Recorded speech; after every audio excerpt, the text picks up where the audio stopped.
today from church or from the sermon or anything that we might have? Anybody in the back row? Anybody in the second to back row? Anybody right up front here? Mike. Sorry. Yes.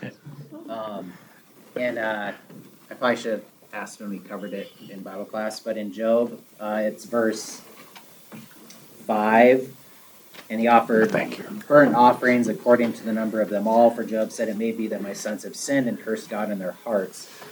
So he's giving sacrifices for his kids, right, for their sins. We know that Christ is the ultimate sacrifice. I think Roman Catholics, you can do masses for people alive or dead. Do Christians that are Lutheran, do they just pray for their kids? Is there an equivalent? He offered sacrifices for his kids' sins. Do we just pray for our kids? Or? That's a good question.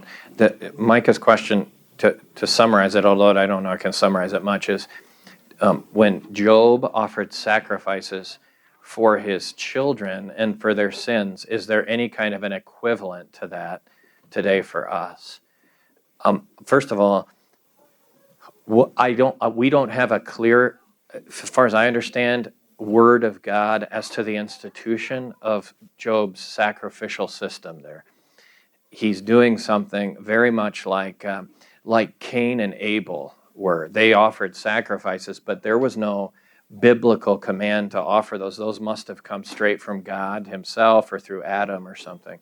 So what exactly the system was for Cain and Abel, we're not sure, except that it had to be a bloody sacrifice, and that was Cain's problem.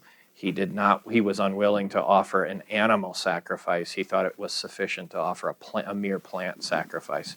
And in that, he was rejecting Christ. He didn't think that the shedding of blood would be necessary for his sins. But there's no word on that. And that I can tell, I'm going to have to ask Dr. Kleinig, but that I can tell there's nothing in, say, Leviticus, which would warrant the making of sacrifices for his children like Job was doing. That doesn't mean he was wrong. It just means I don't have the institution there. So the next question is there some equivalent for Lutherans or for Christians in the New Testament for what they might do for their kids if they thought that their kids were in danger or something like that? And the answer is no. I don't think that you could say that there is. But you mentioned praying for them, which certainly is this. Understood correctly, the Smalcald Articles, Luther lists all the different sacraments: baptism, the Lord's Supper, absolution, and it's either Smalcald or it could even be the Augsburg Confession. I think might also suggest that if you understood it correctly, that even prayer could be considered a sacrament, but you have to understand that correctly. Be very careful. Prayer is typically my giving something to God. I'm speaking to Him. It's this direction. But it could be understood as a sacrament in this sense, that God promises to hear our prayers, commands us to pray, and therefore He authorizes us to make prayers that will change the course of the world, including the forgiveness of sins for people that might otherwise not have received it. And in that sense, you could say prayer is maybe not a minor, not that you were suggesting it, but not a minor thing, but a major thing. But Job would have had the same. He would have also offered prayers, but he had additional sacrifices. No, nothing that I can think of in addition. Okay, other questions? Proverbs for today is Proverbs chapter 12. Vic, please, while you're getting to 12, 14. 12, 14. Vic, please. You mentioned the mother caring for her son. I always kind of saw that the other way around. She was reliant on him. That was catastrophic for her. That was the last man she had to take care of her. It's true. The woman was in a bad position at this point, legally, financially. Women in Jesus' day could have some independence, maybe more than we oftentimes give credit to the ancient world. Mary and Martha, it was Martha's house.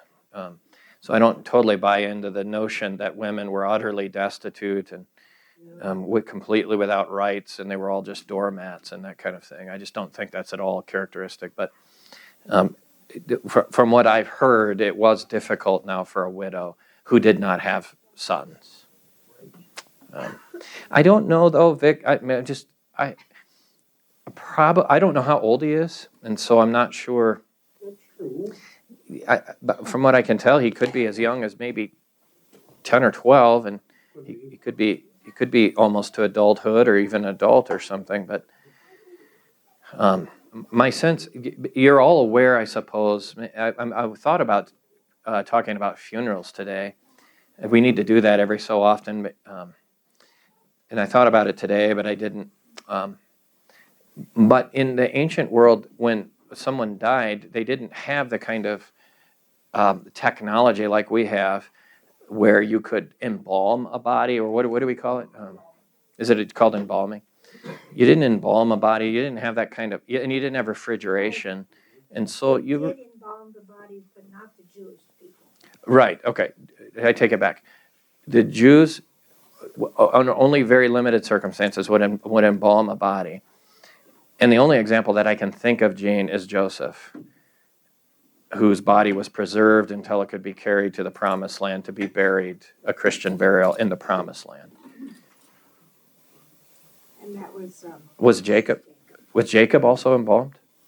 Maybe Jacob also was embalmed. The Egyptians would embalm, but the Jews wouldn't embalm. Rather, the Jews would just have a funeral right away. So death, like where we have somebody dies, and then 3 weeks later, we kind of have the funeral when everybody can make it and get time off of work. You had to drop everything right then and go to the funeral, because it was going to be within a day or maybe 2 days, and you'd have to go to burial. There's something redeeming about that, I think. In the conference I was at a continuing education this week, and we were talking about the theology of the body. Dr. Boyle from the seminary came, and we were grappling a little bit with how to take care of the body after death. And I think most pastors and hopefully most Christians are agreed that if it's at all possible, and it generally is possible as long as there's some forethought, if it's at all possible, the best treatment for the body after death is burial, like has always been the case for Christians. It's only very recently, say in the last 50 years, 50 maybe to 70. I'm just guessing. I'm guessing, but it hadn't been 100. So let's say between 50 and 100 years that cremation has become popular. And it became popular so quick, it's up above 50% now. In Colorado, it's closer probably to 60 or 70%, I think, of all burials are cremations.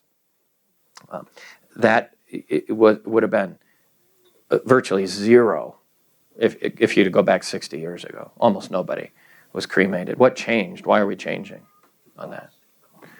It cost. Yeah, that's what I usually hear. I don't believe it, though. Why don't I believe it's a cost issue? I mean, that's what people say. It's a cost issue. And it is a little more costly to have burial. I am aware of that. But I don't think that's the reason it changed. God of the church. Yeah, I think it's because probably broadly speaking, in America, we're changing our religion. We were generally Christian and had Christian impulses. And that kind of was,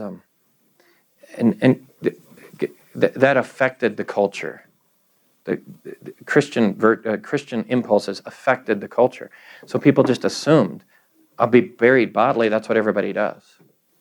But things changed, and the body began to be less and less important under the influence of less and less Christian influences. The only religion in all the world that has a place for the body after death is Christianity. All other religions consider the body to be some kind of a carton, like an Amazon box, that is valuable only because of what's inside of it. But once you get the thing out of it, it came. Now you just have to deal with the box someplace, and hopefully it fits in the garbage can. Otherwise, you got to take it out and burn it or put it some. I mean, just whatever.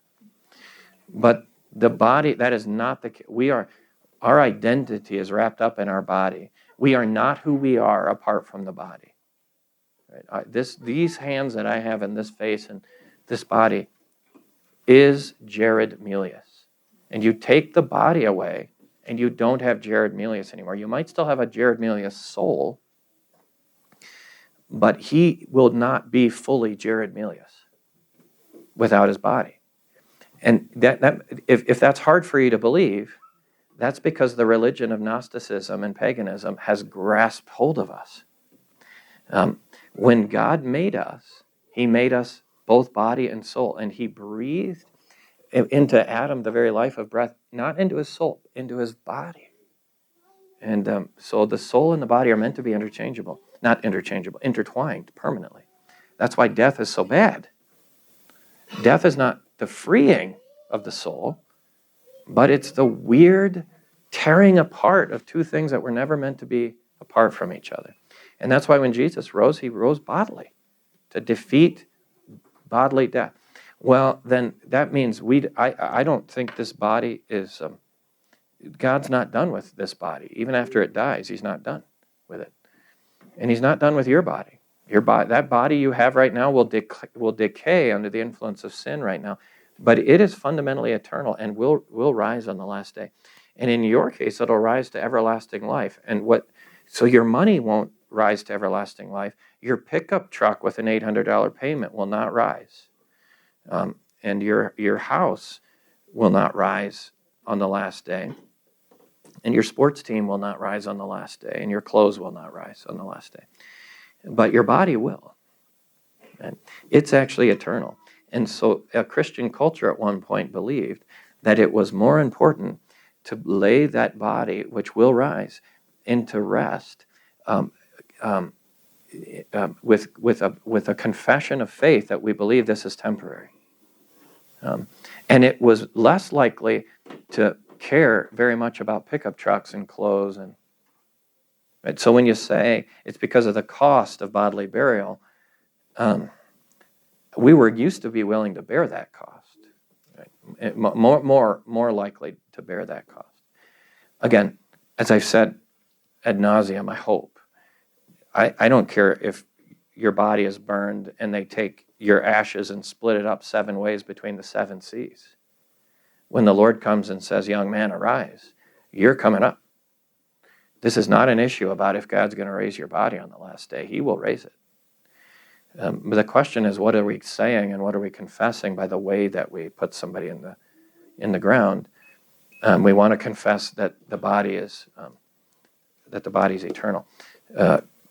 My friend Pastor Wolfmueller, I think that was him, said that we should put the bodies of our loved ones in the ground like a mom or a dad would put their little 3-year-old girl who fell asleep on the couch because she didn't go to bed when she was supposed to, because I told her she'd go to bed, and she didn't want to go, and so she fell asleep on the couch. Or maybe she fell asleep in the car, and so I'm carrying her how?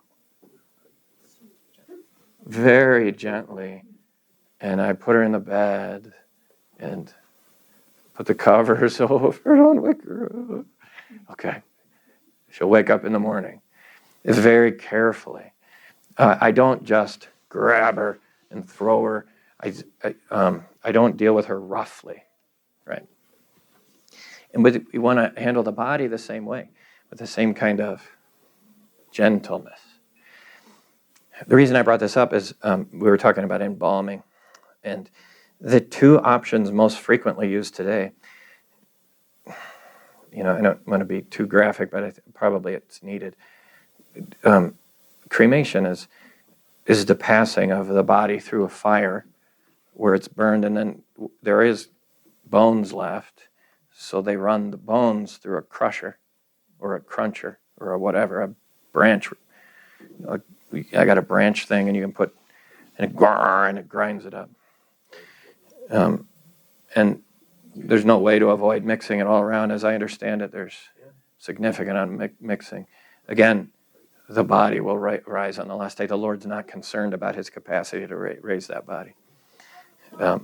But it would seem to me that that route, under except the most extreme of circumstances, would be beneath the dignity of the body the Lord has given.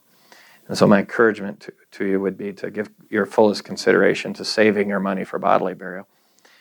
But even, I've been thinking about this lately, even embalming is a bit of a, like, you know what they're doing when they're embalming? I don't know. I'm afraid to go look up the YouTube. I've been needing to. I should do it. But I don't want to look up the YouTube video because it's probably out there and it'll explain to you what embalming is, and it's going to involve all this stuff. And I'm just not positive even I want my body. I don't know that I want you doing that to me after I just put me in the, just carry me over and would you, well, we're going to make it, can you get his smile to look a little better? Oh, you look so peaceful. I would be more peaceful if you would just bury me in the ground. I don't mean, I'm probably hurting everybody's feelings. I don't mean to do that. I do want to think carefully, though, about how the way we treat our bodies after death is a reflection of what we believe is going to happen someday. If you don't have a viewing, I'm not sure that they embalm, do they? Well, they might just keep you in a, That's kind of, they might just keep you in a freezer. That's a good point, Gene. I think they're going to put you in a refrigerating unit or a freezer.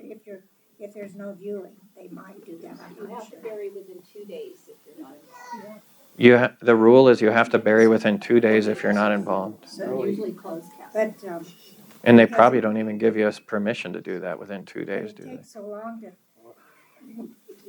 to have a funeral anymore. yeah. I know.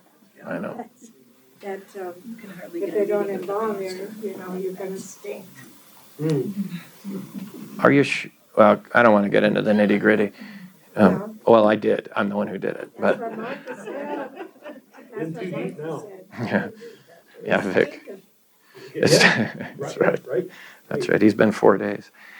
Well, with my mother, when she died, we had to go to Ollinger to, clean up a couple of things and make them write a check and stuff. My brother and I. And we were talking to the lady about all the novelty ways you can go now. They can burn you up and then send you up as fireworks. Thinking, what a bummer, we missed the chance to make a bottle rocket out of it. A bottle rocket. They can send you up as fireworks. They said they have great ideas for how to use the body, how to disparage the body. Dr. Boyle was saying that it's become common, like the new earthy thing to do is to compost the body, to just bring it on out and let the worms have it right away, and that's the earth-friendly way of. Wow, that definitely feels beneath the dignity of the body. I mean this. I don't think I'm going to judge you with whatever your decisions and constraints are. It's your personal decision. If I learned that a way that you wanted to get buried if you said to your family, I don't care what you do with this body, and put it in an old crate and put it in the river, I don't care. My soul's with Jesus. Then I'll not preside over your funeral. I'm not going to do it because that's not a Christian confession of faith. And if that's the reason you're getting cremated, that's false. That's a false confession. But if the reason that you're being cremated is because you just don't have the money, the plot is so expensive, you need to, or whatever it is. Okay, you have your decision to make. I have mine, and I'll preside over that funeral. So I recognize the difficulty. Yeah, Lois. This is a sidestep, and maybe you've already talked about the sermon because I was late getting in here. I'm interested in the timing of the name raising in Jesus' ministry. Oh, I didn't look at that carefully. I think it's early.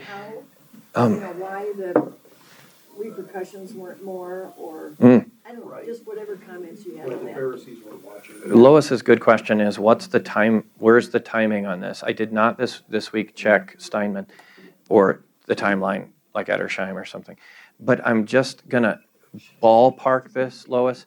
This is a high point of his popularity. that is early. It is late in his ministry when he becomes more isolated, either because he leaves and goes to Gentile areas, or because people just deny him and walk away from him. There's a so this is a lot of people, and we suspect that. Therefore, I would say that it's early in his ministry, and that would mean that this is a surprise. Of course, any resurrection like this is a surprise. They didn't expect him to raise Lazarus, and that's late. It was the last one, yeah. I was thinking about the relation of the two and how that, Early and late, I Yeah. think. I was reading Luke the other day, though, and when John the Baptist sent word to Jesus and said, "Are you the Christ, or should we expect another?" Then Jesus said, "Go and tell John what you see. The lame are walk, the blind see, the deaf hear, and the dead are raised." Well, wait a minute. He didn't raise any dead people in that particular instance, but maybe Jesus was raising more from the dead than just the three that we have recorded. Jairus' daughter wasn't. You have three. publicized. You have three. Lazarus, Jairus' daughter, and this man. But maybe there's a lot more than that, and we're just not recorded. Jean, did you have a question? Well, I was just gonna wanna comment something on cremation. Mm-hmm. It's the one thing that bothers me the most about cremation is when people keep some of the ashes and wear it around their neck or do something like that. I think that's just terrible. So if it is a cremation, we do our best to mimic a full bodily burial. It's a body, and we still bury it. I do insist on that, so I'll obviously, as you know, I preside over funerals all the times of cremations, but I won't go and preside over a scattering of ashes.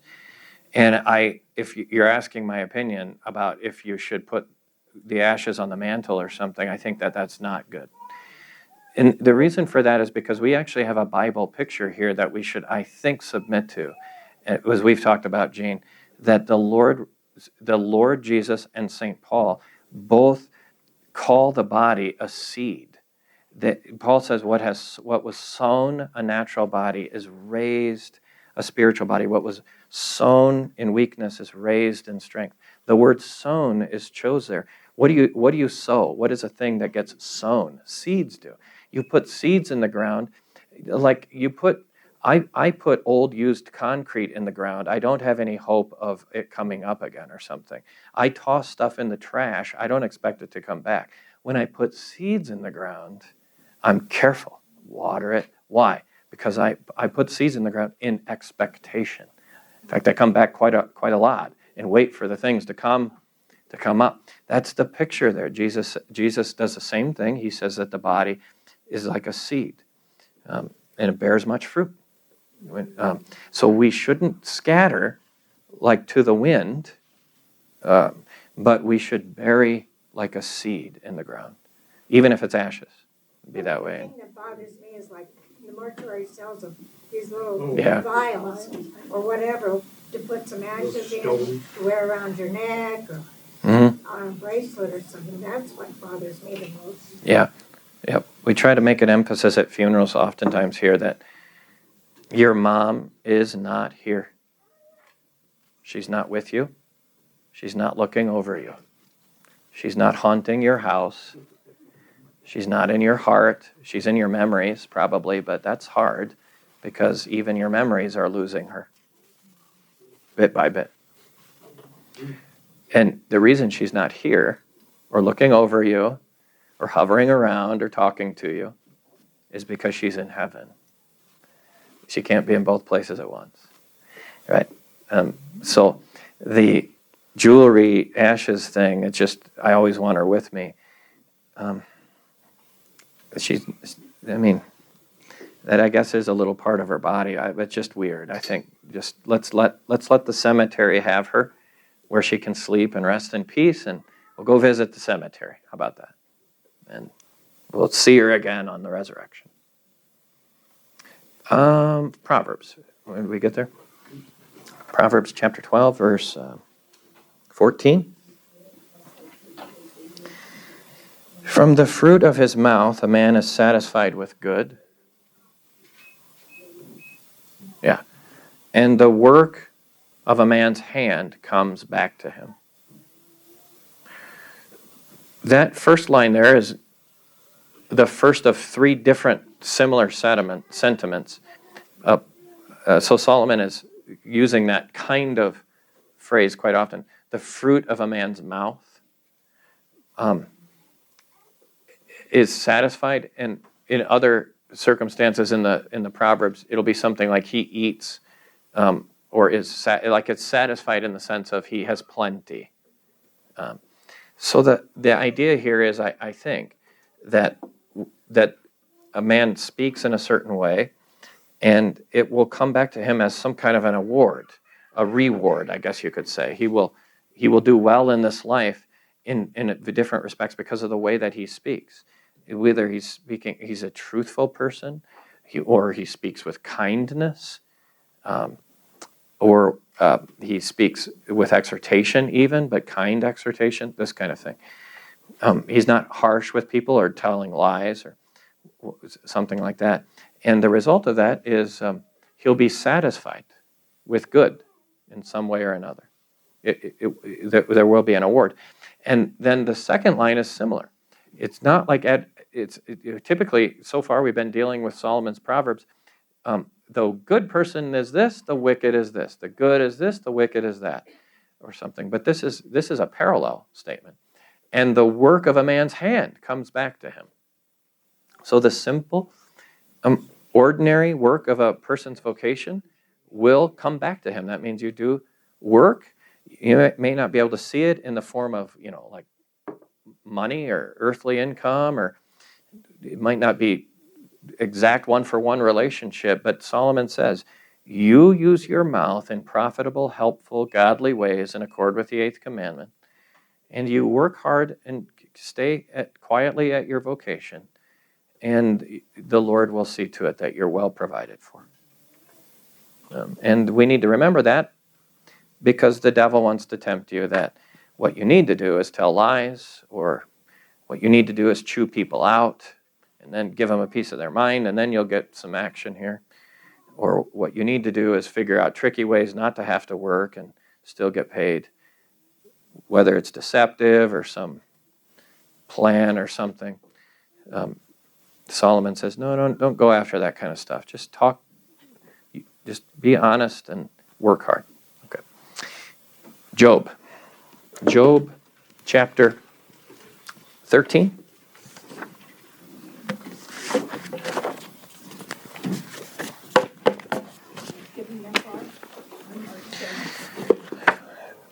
Are you telling me, Marcia, where we're at? I didn't hear you very good. What is it, 13? Well, we finished at 11, I thought, but I didn't know if you were gonna back up. You didn't know if we were going to back Oh, up. we back up. That's sweet. Yeah, that's what I say. But you said we finished 11? Well, we didn't quite, because I circled. Are you kidding me? Okay. I know you're moving pretty fast. I do have a brief summary that goes chapter by chapter, which tells you hardly anything, but very roughly what I think each chapter is saying. And if you said we finished 11, on my summary, that's Zophar. Now, there's 3 of Job's friends, and they've each gotten a turn then so far. You'd had Eliphaz, and then Bildad, and now Zophar. And Zophar has come in, and according to my summary in chapter 11, has said, I know what you're saying, Job. God forgives you. Granted, okay. Right? But he obviously doesn't forgive 100%. You have to do your part also. And then life will be good again. So if you would just start picking up the slack and supplementing the Lord's forgiveness, then things will turn around for you. This actually is the Roman Catholic teaching. The Roman Catholic teaching officially, and I'm not being mean or something, but officially the Roman Catholic teaching is that that the Lord will kind of get you started with an initial grace, and then if you respond appropriately, according to the gift of the Holy Spirit that he'll give you to respond. But you do have to respond. Then the Lord will give you more grace after. And it's like compound interest. You put a little in and you get a little back, and then you get what you get back, you do a little more with, and boy, it's surprising what compound interest will do after the years. That's like God's goodness. I contribute, God contributes. It's fundamentally Pelagian or semi-Pelagian. That's Zophar's doctrine. Zophar is he's a Roman Catholic enthusiast. Now, did we finish 11? Is that good enough?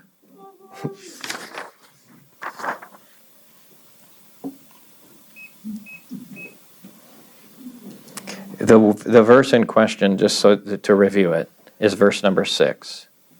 Chapter 11, verse 6. And that he would tell you secrets of wisdom, for he is manifold in understanding. Know then, Job, this is Zophar, know that God exacts of you less than your guilt deserves. Okay, meaning he'll forgive you some, but he still exacts you what your guilt deserves, just not all of it. So you better get your act together. And okay, 12. And this is Job's response to Zophar. In my summary, chapter 12 says, "You're so smart." So Job is being facetious, of course. "You're so smart. You ridicule my faith in God's mercy. Real great. Actually, this suffering is not my responsibility, like you're saying, Zophar. This suffering is what God has laid on me, because he's God, and he's done it. And there's no good explanation that I have or that you have." So that's it. Okay, so ready to read it? Chapter 12. "No doubt you're the people, and wisdom will die with you. But I have understanding as well as you. I'm not inferior to you. Who does not know such thing as these? I'm a laughingstock to my friends. I who called to God, and he answered me, a just and blameless man." I am a righteous and blameless man. I'm a laughingstock. So here you are laughing at me. I hope you enjoy yourself. You're laughing at a man who is righteous and blameless in God's sight.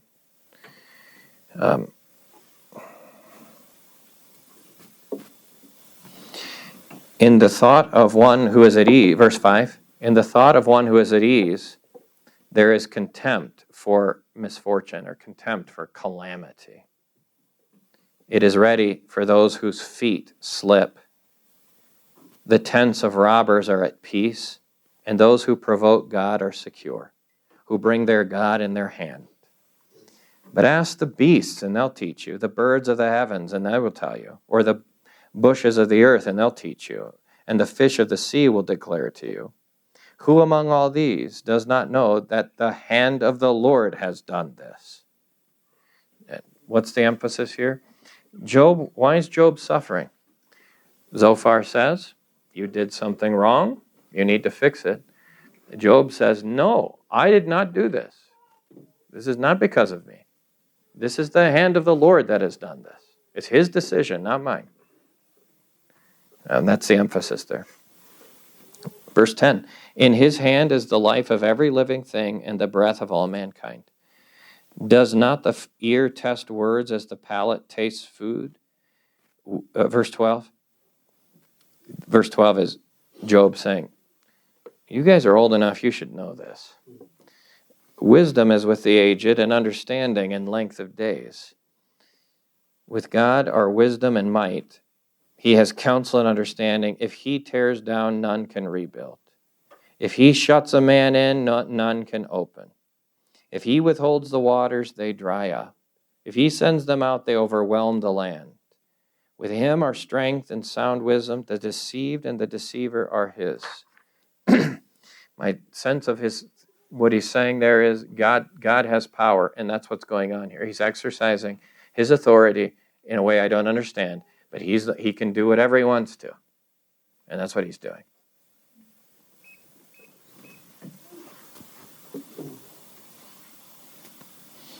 Let me skip to verse 24, because I think largely the same content there. Verse 24, he takes away understanding from the chiefs of the people of the earth and makes them wander in a trackless waste. They grope in the dark without light, and he makes them stagger like a drunken man. I think that's Job saying, God does things, and the way he does them is mysterious, such that people have no good explanation for it. They are in darkness with the way that God acts.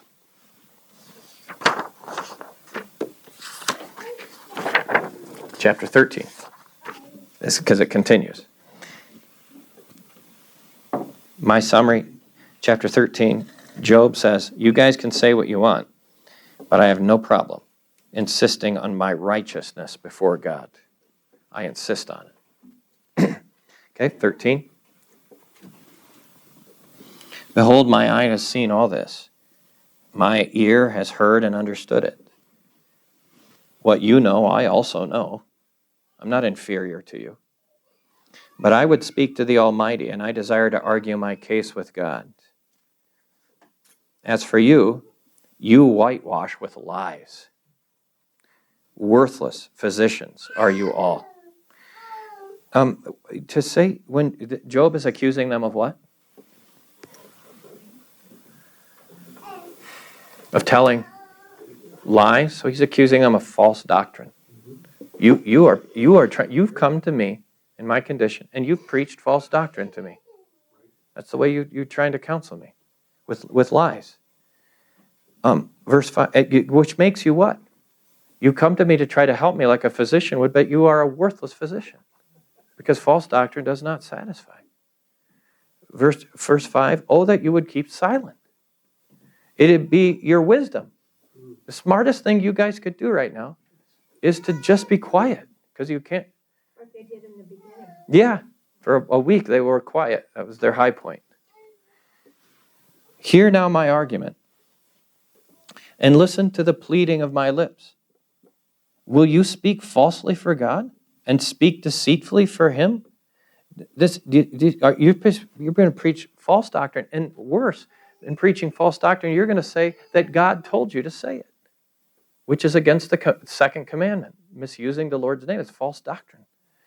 And then verse 8 says, this is interesting, I think, says, will you show partiality toward God, toward him? What does that mean? Will you plead the case for God? What I think it means, Gene, this is the way I'm reading this.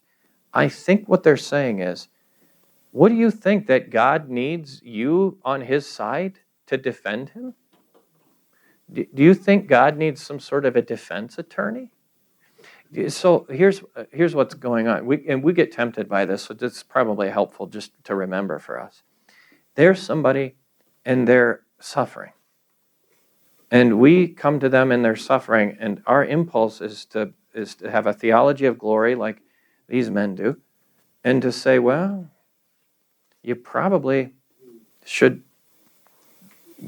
probably go to the doctor, or maybe you need to start up on some medication, or you probably should have been saving your money. What'd you buy that car for anyway? In other words, so it couldn't. What we're saying is, you couldn't be God that's done this in his wisdom and timing. That couldn't be the case, because God is nice, and so I'm going to rescue God from your ideas that he would do this, and I'm going to make sure that you know that you're the one at fault, not God. While God's over here saying, oh, thank you. I was so afraid that they were going to be mean to me and think false things about me. I'm glad that you came to my defense. As if God needs your help. Like, do you know how this is? Somebody will say, anybody, how many of you have somebody comes to you and he says, give an explanation for your God of the Bible who allows all this suffering. And then I'm thinking to myself, okay, I want him to believe in God, so I better, well, I'm not sure, but probably the reason God did it is because of those people, whatever. And so what am I doing? I'm trying to defend God as if God needed my help. He doesn't need my help, does he? And that's, I think, what Job is getting at here. He says, what are you doing? Why? You're coming and you're trying to defend God by telling lies about him. Like he needs your defense, like he needs an attorney or something.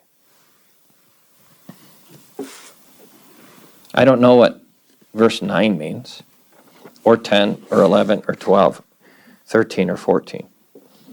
But a verse that's pretty popular, and maybe you know this one, is verse 15. Here's Job's confession. Though he slay me, I will hope in him, or I will wait for him. That's an amazing thing. It just occurs to me. He said, Job says, even if he kills me, though he slay me, I will still what? I'm going to wait for him. I will hope for him. Hold it. Did you ask Job? Job, how are you going to hope in him after you're dead? If he slays you, you're still going to be, yeah. Because Job is going to begin at this point, I think, largely, to pin his hopes on everything that's going to happen after his death. So Job says, yeah, even after I'm dead, my hope is in the Lord.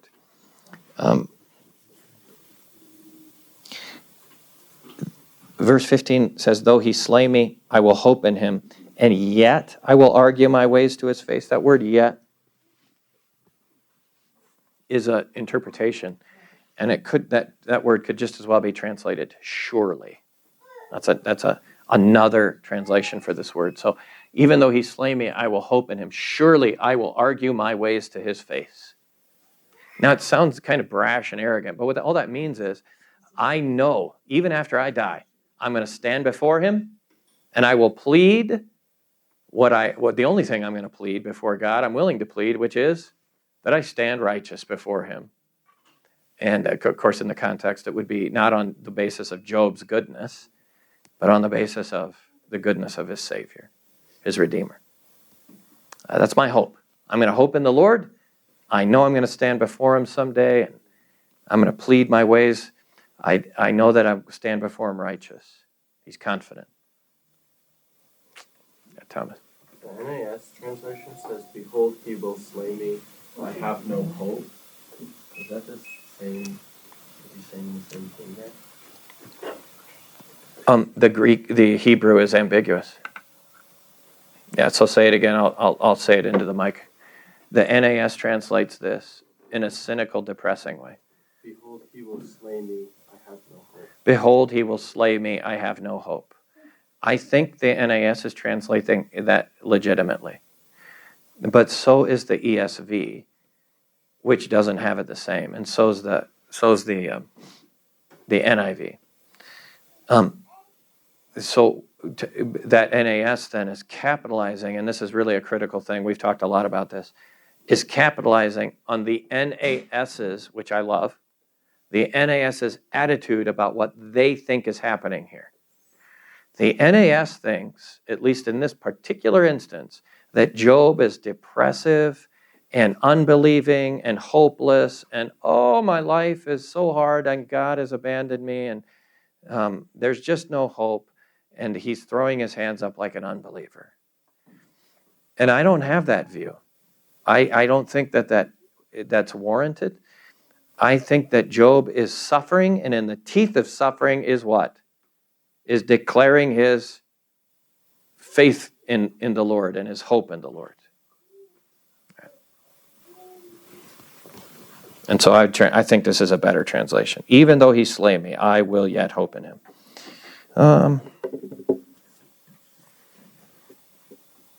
Verse 16. This will be my salvation, that the godless shall not come before him. So I'm going to argue my ways to his face after I die. I'm going to be dead. I'll still hope in him. I'm going to stand before him and argue my ways. And my salvation will be this, that godless people will not come before him. But I will come before him. Because I am not godless. And I am godly. And by the way, that word, godly, is a pious. That's one of the 4 descriptions of Job back in chapter 1.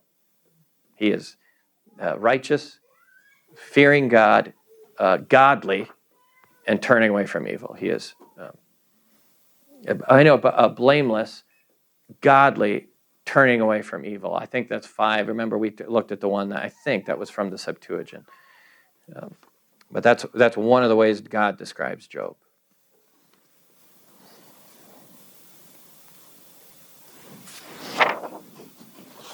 Verse 18.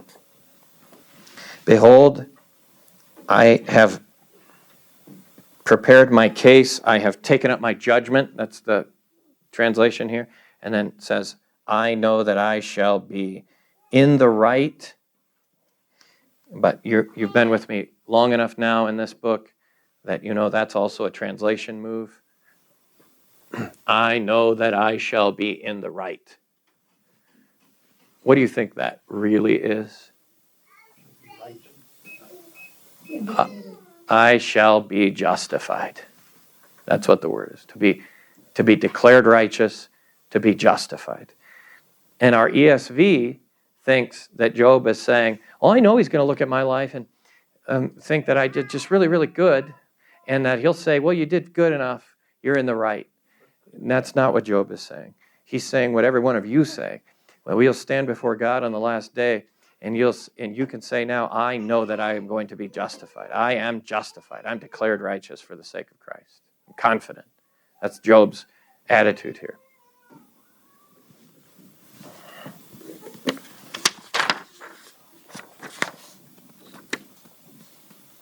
Verse 20. Only grant me 2 things. Now I think he's talking to the Lord. This is a prayer. Grant me 2 things, and I will not hide myself from your face. Withdraw your hand from me, and let not dread of you terrify me. What's he asking for there? I know I'm going to be justified. I know I'm going to live forever in heaven before a God who's pleased with me. I just would ask, at this very moment, I'd ask for a couple things. And then what does he ask for? To stop the suffering. Remove his hand from me. Right. Okay. Yeah. Remove your hand from me. I don't know if that's exactly suffering. You remember there's 3 waves of suffering? Taking all of his stuff, then taking any bodily comfort he still has, so just afflicting him with pain. But the third and worst, the worst of the wave of suffering is spiritual, and that is that he has to live with these things and the temptation to imagine that it's because God is angry with him. Does that mean die? I think it's more than that. He says, take your hand up from me, and let not the dread of you terrify me. I am fighting the temptation to be terrified of you right now. And not with a godly fear, but with the fear of a burdened conscience. The fear of thinking that somehow God is angry with him. And I think Job here is saying, would you please, at least this, alleviate my conscience?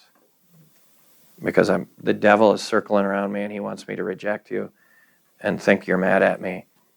And please let not that happen. Let me have my confidence in you. Yeah. Mine says only 2 things do not do to me. What is that? This is an yes. Only 2 things do not do to me, then I will not hide from your face. Remove your hand from me. So from this translation, it looks like he's saying, do not remove your hand from me. Only 2 things do not do to me, and then I will not hide myself from your face. Withdraw your. I don't understand. The New King James does the same thing. Oh, does it? New King James does it that way? Well, that kind of flips it on its head. I can't. I don't. I'd have to have the NAS in front of me, and I don't.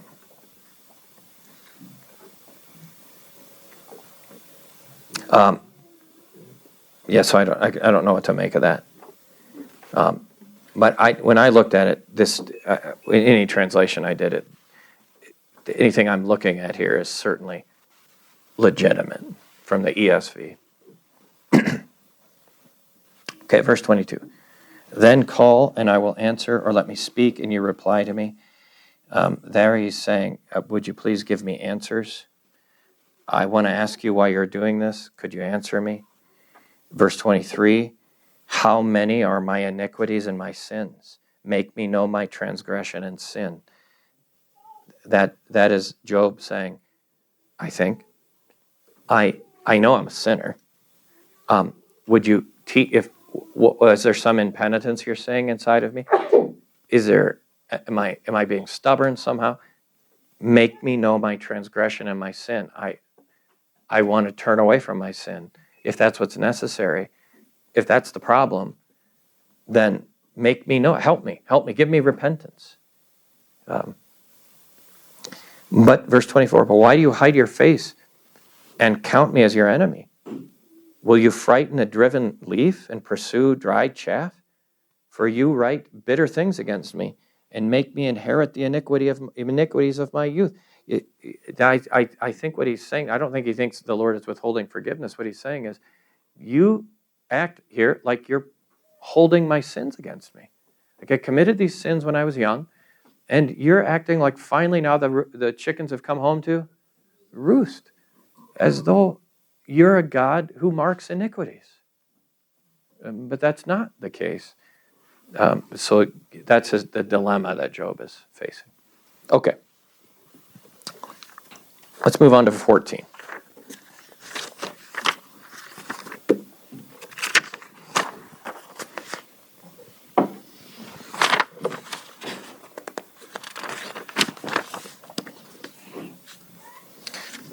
Man, verse 1, man who is born of woman is few of days and full of trouble.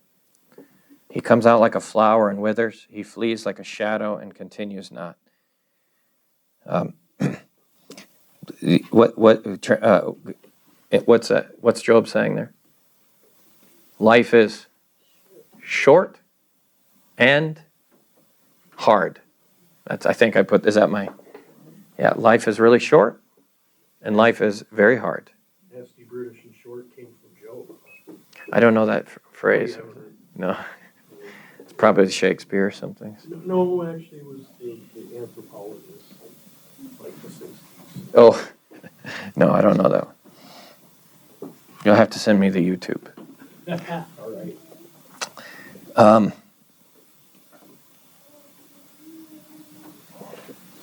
I don't think I want to do a bunch with this chapter after this, except verse 5 I might just note to you.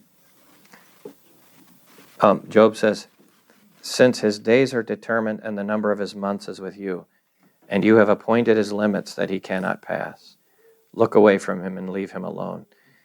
I don't want to get into the main request, look away from him, but the kind of offhand statement which is helpful here, and this is corroborated in Psalm 139, which says that all the days appointed for a man were appointed even before one of them came into being.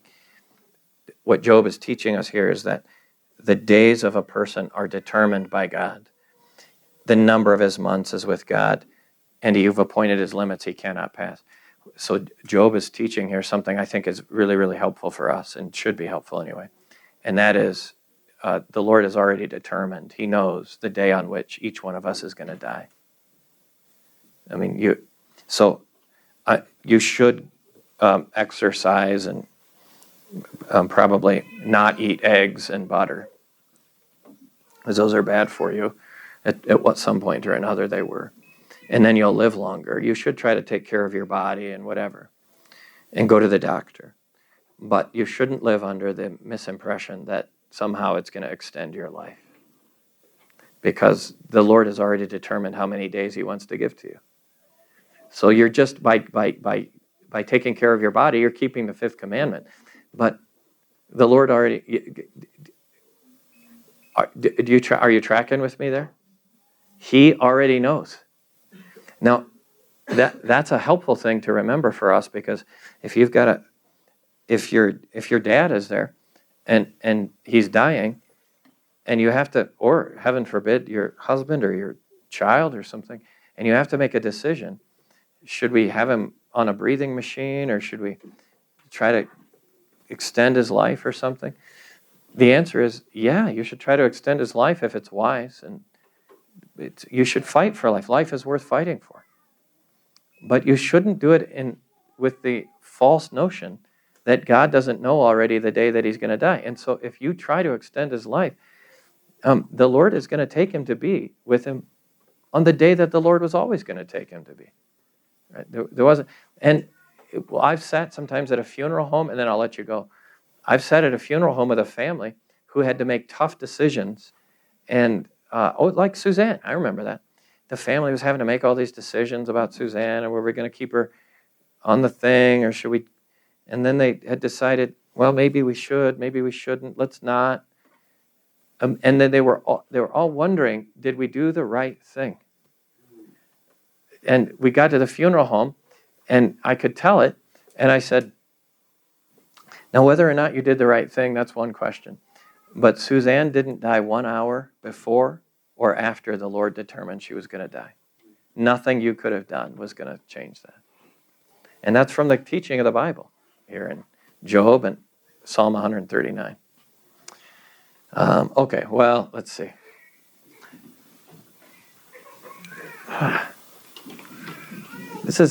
I'm not used to going through stuff this fast. And I want to go faster still. So I have chapter 16 printed out today, and was hoping to get through 16. Because there's this beautiful, but I'll keep doing the best I can and get through. Who knows, maybe I'll move even faster, because all three men now have made their chief case, and now they just circle back around and make the same case again. So maybe we can move through even more quickly and get to Elihu at the end. So looks like we're about to time, so we'll pick this back up next week. The grace of our Lord Jesus Christ, the love of God the Father, and the fellowship of the Holy Spirit be with you all. Amen.